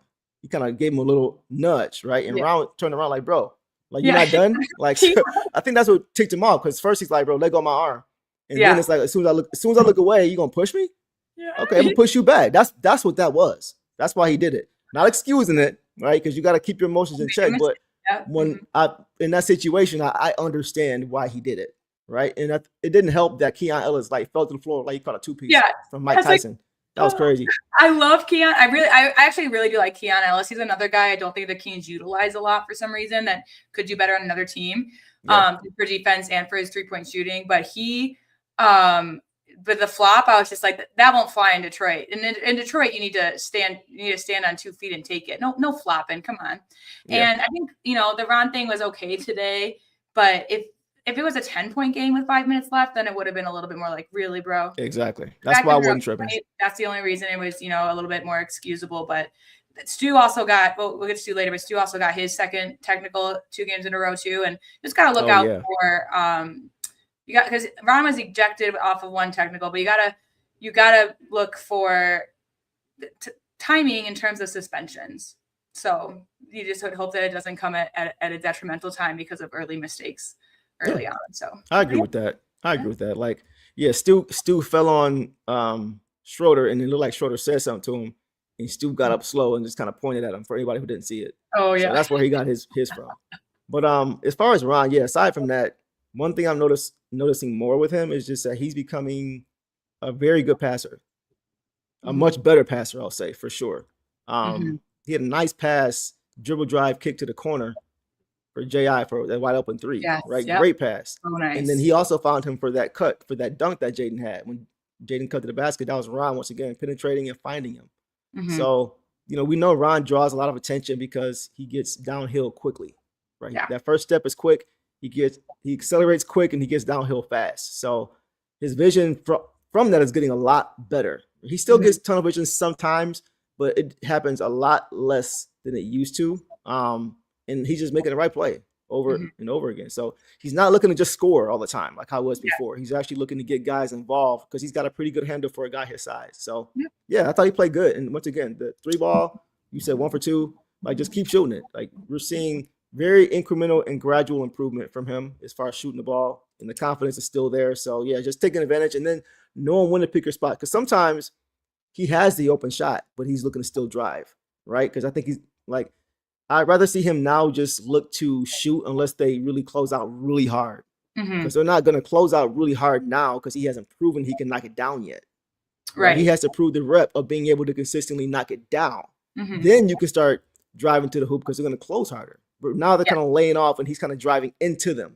So just keep shooting it when it's there. Still drive, but if you're open, bro, shoot that thing. Yeah. Shoot that thing for sure. And that's like, again, the decision making. Most of his drives tonight, he got the benefit of the whistle. A couple of them, not most, but a couple of them because he did get to the line twice. But that's why, the free throws are so important, because when he drives like that and he either doesn't get the whistle when he should have, or if he does and then he misses his free throws, then it's almost a little bit pointless. But because today he had a couple where he was just it was pressured. He definitely looks down the lane. You can kind of tell. You can tell when he is about to speed up and try to get there. Yep. And it's just crazy what he does in the air. Because they didn't let him, they stopped the ball, didn't let him get to the rim, but he was able to go up in the air and then like move his arms around to get around. That's just like what he does. So he's going to drive to the basket every game. That's his favorite way to score. That's how he scores. But I'm glad that he's taking these threes, because it's just gonna become more consistent. You remember when he was just like draining threes in the preseason and during like summer league and stuff? Yeah. Fun. And so now he's just, like 1 of 2. Again, I love that for him. 1 of 3 yesterday wasn't even that bad. I think it was just because that the 2 misses were like back to back that I was like, But then he doesn't, just throw it up there for no reason. There were plenty of times that he had the ball at the top and he chose to drive in when he didn't have to. But he knows, like you said, the decision making is good. And 4 rebounds too. Again, as a guy that they've been asking him to, or showed him that he can do it. 4 rebounds, I won't, complain about either in a very spread out rebound game. Exactly. Yeah, I thought Ron was good, man. Very good as far as just, once again, just looking to share the basketball too and take advantage of those double teams that come to him, or when it breaks down, he's making the right play. So it's just good to see him growing in his game. We talked about him growing and playing to who he is, but it's also nice to see him starting to branch out a little bit and do a little bit more, because we know he can do it. You talked about that all the time as far as his rebounding. coaches talk to him, things like that. So the rebounding is getting better. We talked about that, helping the helper, attacking the glass, to finish possessions defensively. He's much better at that. So we know defensively he's a dog. So just continuing to show more in growth in his game is very, very encouraging from a second-year player. I think he's going to be part of this core for a long time. Oh, yeah. I really do. I think he's one of those guys that just embodies who we are and how we want to play and just bringing a spark and an edge to this team. I think he does that as well as anybody. So I hope he is, because he's already shown a lot of growth in a short period of time, boss. So we'll leave it there on Ron, guys, and we will move on now to Savage Javonte. Can you woo Green, guys? Tonight, Javonte Green finished with 11 points on 1 for 4 shooting, 0 3 from 3. He couldn't shoot it well at all tonight. But here's the thing: 9 for 9 from the free throw line for Javonte Green. On 1 field goal made, he had 11 points. 4 boards, 1 turnover, 4 steals in 15 minutes. 4 steals in 15 minutes is wild. Boss, take off on Savage Wu, man. What'd you see? Well, it's first 8 he had 8 free throws before he even had a shot attempt recorded. That's insane. 4 steals, and 3 of those were in 4 minutes. 3 of those in 4 minutes of play. All of them were in the second quarter. Like, that's just, what he does. Kind of crazy. Yeah, if you just look at this box score, you'd be like, who's this flopper, out here? but he was definitely trying to earn those. And some of those threes came in later, at later time. The 0 for 3, they came kind of in garbage time when he was out there with the other guys just to get it up. So yeah, he just, to get 9 of 9 is just so impressive as well. But then only 1 turnover, only 1 foul again. I love to point that out about what a great defender he is there, especially with 4 steals and 1 foul. That's some clean defense. 4 rebounds is huge again. So yeah, loved what I saw from him in 15 minutes. And it was mostly defensive, but also just getting to the rim and drawing those fouls. Yeah. Devon said I scared him with the woo. My bad. I've been doing it for like the last week and a half now. But yeah, definitely want to do that for him when he plays well. Boss and chat, how many times have you guys heard me say Javonte came into this game and immediately made impact? Like, I say that every game it feels like now. Like every game, it seems like he's coming into the game and immediately getting a steal, getting a block, getting a stock, knocking down a 3. Just doing something, just doing stuff. Mr. What You Need coach, if Chris is here, right? Yeah. That's literally like to have 3. He had 3 steals in like 3 minutes. Yeah. I said 3 steals in 4 minutes. I know Greg said 4. I was watching. It was 3 minutes. It was 3 minutes. It was they all were in the second quarter, and he played the end of the first. So I think you're right. Yeah, it was literally like 3 minutes and 16 seconds. It was crazy. So for him to even do, I don't know, man. He's incredible. He has very good defensive instincts. Deuce, we need the woo cut. You said you would anytime he played. I did it. I got you. Y'all ain't hear it? I did do it, right? Let's do it. When we do it again? Oh, no. Just no. The woo cut. Oh, yeah. Maybe he just didn't hear you. Can you woo? There you go. Yeah. He comes in every game and just gets it done. He doesn't need a lot of time to get it going either. That's the crazy part. Like, he can play 5 minutes and be impactful on the box score and just in the game period. So once again, man, he just immediately gives his team a boost. Yeah. So I love what I see, man. There's, like we always say, he plays the same way every game. The only difference is, was he knocking down shots or not? And tonight he wasn't, and he still had 11 points. Like, to have 11 points on 1 shot is insane. That's just crazy. Yeah. So yeah. Great game from Wu, man. He's going to be so important in the playoffs, boss. I'm telling y'all. Y'all mark my words. Javonte Green is going to be very important in this playoff run. Yeah. I think we're going to see him, like I always say, not starting some games, but I feel he's going to be finishing some. Like, he just makes plays. Yeah, he's going to be important, man. His vet experience, I think, is going to be important too. Being older, having played and dealt with certain guys around the league, knowing how to guard some of those guys. Like, a lot of that stuff, the experience piece you mentioned, like with Schroeder, I think is going to be important with a guy like Javonte Green come playoff time, man. So I can't wait for this playoff run. This team with this depth, with these guys, with the core being better, it's going to be fun, man. Absolutely. Yeah, Devin, he just makes stuff happen. He just does stuff. He just does stuff, man. So we'll leave it there, guys. And let's move on now to Big Stew, Big Dog. Tonight, guys, beef stew. Isaiah Stewart finished with 8 points on 2 for 6 shooting, 0 of 1 from 3, 4 or 5 from the free throw line, 8 rebounds, which, as Boss pointed out to me, is a team high. And he also had 2 blocks in this game. So what did you see from Stu tonight, Boss? Yeah. Yesterday he had or 2 days ago against the Rockets, he had a little bit better of a scoring game, but 8 points, 8 rebounds, I will take. That was the second highest of the game too, between both teams. He was just trying to get his feet. The 2 of 6 isn't, or I only shot 1 3. So yeah, he just wasn't getting it under the rim, but it was hard down there. But he was trying his best. Again, 8 rebounds is already just incredible. The 2 blocks normal, 7 defensive, 1 offensive. 3 fouls, and then the technical on Schroeder with the pointing, but that's just Stu. So but like I said, I'll have to look up how many texts he has, because I remember we asked it last time and we all got different answers. So I gotta sit down. Right. I still haven't checked yet. Definitely gotta check that. Sure. He definitely even just disrupted some plays that aren't recorded on here.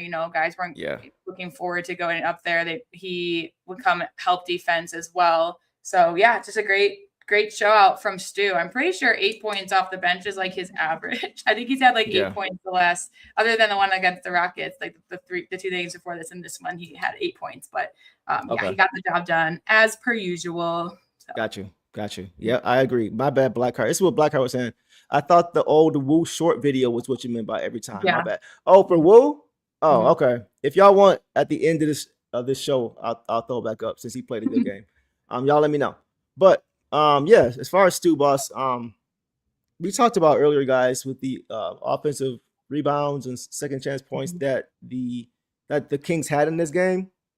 And after Coach called timeout on that play where they had 4 or 5, you saw Stu come in like immediately. And from that point forward, when he was in the game, the Kings were 1 and done.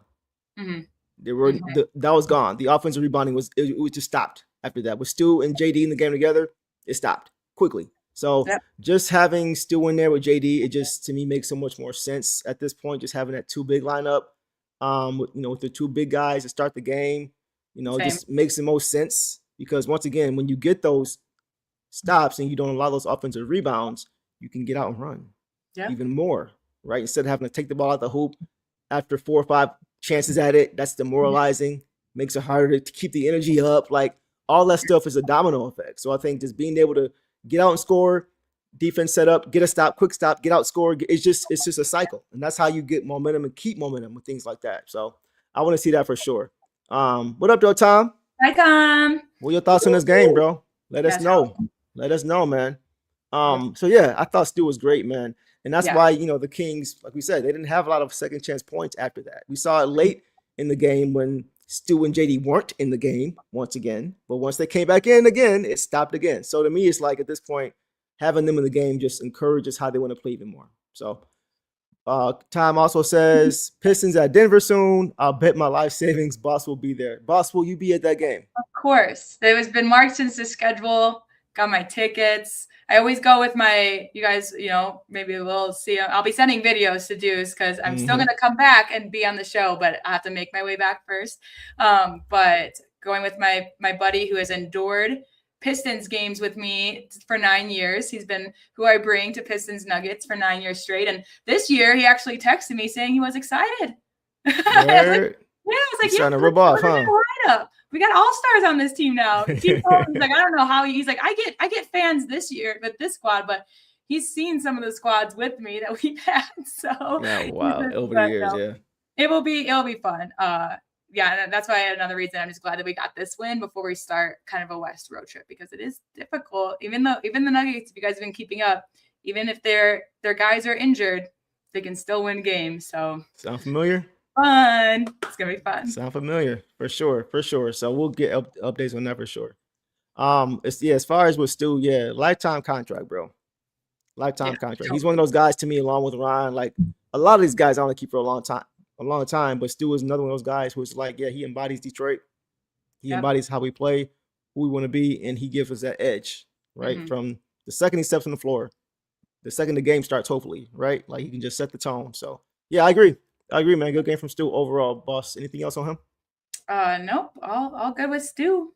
Let's keep it pushing because we got a lot of guys who got a little bit of opportunity tonight. Let's start with Let's start with B-Ball Paul. B-Ball. Paul Reed. We Crazy, got a man. Paul Reed sighting tonight, y'all. He didn't play a ton, but he got into the game. First time I think in maybe a week and a half we've seen him play. Yeah. But he had 2 points, 1 or 2 from the field, 4 boards, 1 assist and a turnover in 5 minutes, boss. Anything on B-Ball Paul? 4 rebounds in 5 minutes. He had that chase down one. It was an offensive one. He would not let the Kings have it. They were hitting it from the rim, and all of a sudden you see someone at the free throw line trying to get in. It's B-Ball Paul, who was just underneath the rim, and he grabbed it. He had a great tap in off of Chaz's miss. The great chase down offensive rebound. He had a pass to Chaz Lanier layup. I'm like, are you kidding? You're gonna get a bucket, 4 rebounds, and an assist in 5 minutes. And it probably would have been more if they didn't at the 1 minute mark kind of call it, who knows if they still wanted to. So I was just excited to see him. And I don't know if you guys saw the Pistons admin post today about the Pistons as kids. Yeah. When I saw B-Balls, I knew it was him. That he has the exact same face, just on a grown Was it man. the one with the jersey? Yeah, but I just remember his dad or someone was holding him up. Okay. But I just like that. Just look, he had those big eyes, just looking for rebounds already at that age. But I was just so excited to see him, and did not disappoint. He had a turnover though. Yeah. That comes with that's just like the B-Ball Paul deal is a turnover usually one game, but I'll take it. I agree. I would love to have him. Bro, he was itching to play. Yeah. You could see it. When he missed, he's been revving up for like weeks. It seems like. When he missed his shot, he was like going back down the court, and he looked bummed. He was like, mad like mad that he was in, like that he missed a shot in complete garbage time. Mad at himself. Right. So yeah, I was excited to see him. Just excited. Tom, does anybody know who that is? It's Wendell. They put like a newborn baby on there. Like, guess who it is? Like, come on, bro. Tom changed to his story. I was like, I thought no pigment yet. Tag. I traded. I cheated. I looked at who was tagged for that one. Oh, I didn't even see. Who was that? Wendell. Oh, that was Wendell? Wendell Moore? Yeah. I don't think anybody would have guessed that. That's crazy. Like they were just being funny for no reason for that. That was like, come on, y'all, for real. That was funny though. But yeah, for sure. That was okay. Yeah. So y'all cheated. Y'all some cheaters, man.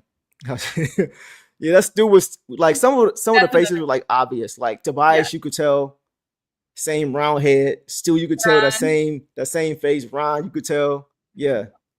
Even Javante, you could tell. Go back. It was funny because there was the one they had one with Jaden, and he was like a few months old, maybe a year old. And it was funny because if you look at his hand, you could see a little football in his hand. Oh, yeah. I texted Javen, his father. I was like, bro, that was your idea because he played football. He was like, yeah, that was me. You already know.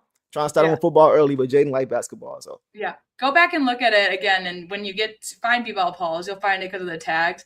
You'll be like, oh yeah, that does look like him. He just looked happy, and again, big eyes to find the ball with. So D. Davis said he was a bad little kid. That's hilarious. He did. It was funny when I got to him. I was like, well, we know who this is. Exactly. But exactly. Funny. Yeah, exactly. Yeah, but good for B-Ball Paul, man. Hopefully, I think he also could get some. Well, I hope he does, because that means that obviously Stu and JD are starting together, right? Yeah. So he'll inevitably get more time if that happens, which I don't see why not, man. Like he just I love him when he's every out time there. he plays well, feels like. So good for him though. All right, guys, let's move on quickly to Sass. Marcus Sass. A lot of guys got some bump tonight, man. Sasser had, let's see, he finished with 2 points. He got a bucket, 1 or 2 from the field, all 1 from 3, and that's it. He only played 4 minutes though. So anything on Sass? No, I was just excited to see him. No assists. He did have a look. He gave it to someone who I think just missed their shot, but it was just nice to see him get some points on the board. That was when he went in front of the rim too. Try to get his 3. Yeah, I mean, again, like we talked about, very little minutes and stuff, but it was just nice to see him because he's just definitely someone that I'll just be sad to see go, even though it's like, but when do you play him? He's just a guy that I think is going to be a real threat. And I always love when he's out there. He can really, drain some shots for us. So just nice to see him. Nice to see him. Yeah, bucket getter, man. That was the biggest thing for me, is that these guys got a chance to play. It's hard for me, like, watching Sass not play because the dude is talented. I saw that. That was hilarious. They cropped out Baby Stu pointing at somebody. Right. All we saw. That's why it was so close up on his face. I thought that was hilarious. Yeah, man. It's tough watching Sass not get some run because he's really talented. but it was nice once again. Got in there. About all of those guys, Jenkins, Ivy, Sass. I'm just like, God, I love them all. And so we're just so lucky. We're just so lucky. So super deep, man. Super deep. Who else we got? Chaz Lanier also played 5 minutes, guys. He got some run tonight. He had 2 points as well on 1 for 2 shooting as well. Also had 2 rebounds and 1 turnover in 5 minutes, boss. Yeah, we didn't get to see him shoot up a 3. Both his one miss that he shot was like a mid-range. Then he got that nice layup again from the feed from B-ball, which you just love to see that kind of chemistry going on. B-ball is not in the, like, usually we say that, but they play on the cruise together. Like, B-ball's not on the cruise. Like, it's just nice that, like, that all these guys can really just feed off of each other and just get in the lineup and play our game, no matter how long it's been since they've been out. So 2 rebounds also in 5 minutes is nothing to scoff about. So I was excited, again, just excited to see him. So. Yeah, man. I checked him out. I went to a cruise game a few days back. Shout out to my dog Kool-Aid, got me in. But yeah, got a chance to check him out. He just looks good, man. He just looks really, he just understands what he's doing. He just knows how to play the game. Very sound, very just under control, professional. Like, he's just a professional player. So I think in a couple years for this team, he could be a very important player. He had a nice backdoor cut. I think Paul Reed found him for that nice little layup he had. So just making plays. He's got constant movement. He's a great mover without the basketball. Great shooter. Got a great quick release. Just a really good player, man. Already. He's already he's ready to contribute already. Was it last week a game he played, or he just came in right away and just contributed right away? It didn't look like he was outside of the offense at all. Like, he was just right within the flow of the offense, right within the scheme. Just a very good player, man. So I like what I saw from him for sure. So, all right, let's go now, boss. Lastly, to Bobby Klintman. How long did he play in this game? Bobby Klintman played 3 minutes and gave us a donut across the board. They didn't give us anything. No points, no nothing. He didn't really get any touches either. So he was just kind of out there. Just kind of get cardio. So it's just nice to see his face. I saw him, jumping up on the bench and cheering people on throughout the game. So it's always nice when you get those guys in for some minutes. I mean, he didn't really, I didn't even see him get any touches, they had those 2 minutes where it was basically Lanier and Reed getting their stuff. And then the last minute, they just didn't even, attempt shots or anything. So, but nice to see him out there. It's just fun. It is really cool that we can, empty the bench in a game like this. We have yet to need to empty a bench because we're being blown out, which used to be the story with us. And now we're doing that. So, yeah. Exactly. Yeah. So it's just nice to see for all these guys just to get some run. And like we say, our main guys get rest. It's so nice to see our guys on the bench just laughing, chilling, talking about whatever, right, during the game. But most importantly, like, the other guys get a chance too. So it's always good to see stuff like that. Yeah. Gumby says Bobby's the latest. Pretty much, man. Yeah, because he doesn't get a lot of opportunity, but it's nice to see him play for sure. At least get out there. But Kim already did better than LeVert. I knew we were not gonna get through the show without some Kara shade. I knew that was gonna come for sure. Lastly, I want to throw this up here too. When I went to the cruise game, I got a chance to chop with my dog Tolu Smith. Tolu does the intro for every show we do. So this is my guy. I saw him, got a chance to chill with him, talk to him for a second. He played well in that game too. And he's another guy, guys, that if we have injuries, knock on wood, or anything like that, we can always bring him up. And when he comes in, he can be serviceable as well. So shout out to him, man. Really good dude, man. People are like, y'all brothers? I'm like, no, we're not brothers, bro. Just because we the same complexion don't mean we're related. But good dude, man. Real cool dude. So we'll leave it there, boss. As far as next game, as we mentioned already, y'all already know, but boss's blood pressure is about to go up in about 48 hours because she is always torn whenever the Nuggets play the Pistons. You're not torn? I'm not torn. No. Okay, so I won't say torn, but it's never like a win-win all around because you still love Denver. I like Denver too. If the Nuggets beat us, I leave mad. You hurt? Okay. Yeah. For me, it's just more like they've won once in Denver in the 9 years I've lived here. So I'm used, and they won by 1 point. Only once? Yes. And they won by 1 point. And when was that? I'm trying to remember. 2002, 2003. But that was the last time? Sorry, 2022. Oh, 22. Okay. Yeah, 2000. Sheesh. Like, they didn't go into work prison, didn't beat them at all? But no, I just want. It's just I just want to win. It's hard to be in an away arena as a fan, you know. How are the So fans over there? Like, are there Pistons fans in Denver normally when you go to the games? Like, do you ever see anybody there? yeah, there's a lot of Chauncey fans out here, guys, because Chauncey went to CU. And he grew up in Denver. So there's a lot of that kind of followed him throughout his career. There's a good amount, I would say. Usually they're in like some older jerseys, like Chauncey's, like a Rip. I'm sure there's usually, Cade Cunningham ones, but it's not a lot, but you see them, they're there. So I'm excited. I want us to win. Some people are like, oh, their whole starting lineup's injured. That still scares me. They have been playing well. Just like when our starting lineup's injured, people should be scared of us. Like, they're just good players. There'll be a fun matchup if their starting lineup is out too, because it's a lot of young guys with our young guys. It's gonna be fun. It's gonna be fun. Yeah. And the Denver Nuggets, their game got canceled today in Memphis because of the ice and the snow. Right. It said it was postponed and rescheduled. So unless it's rescheduled to tomorrow night, which it might be because they're already there, then the Nuggets have had a longer break than we've had. And also just some guys that were injured on the game on Friday that were questionable, like Murray and Watson. They've gotten more time to rest. So it'll be a good matchup. Watson's balling too. Yeah, Watson is fun, but he's who if you guys watch him, he's who I wish Asar was. They're different players, but like they're built similarly. So when you see Watson, you're just like, how come Asar can't do that? But in terms of offense, but he's also a really good defender, but should be good. Yeah. And I think Jokic is getting, I think the 27th during the day is when he gets his 4-week checkup and his 4 to 6 week injury. So he might play. If he does, it would definitely be on a restriction. I could see them also choosing not to play him if there's already a lot of injuries too. We'll see. It'll be. I'm excited. Nervous, excited because I don't want to lose. Yeah, man. You already know how I feel, man. Like, I feel like Denver is the best playoff team this year out west. Mm-hmm. I feel like that's the one team I would be concerned about. I think we can beat anybody. Like, I'm comfortable, like confident going into a finals if we get there, right?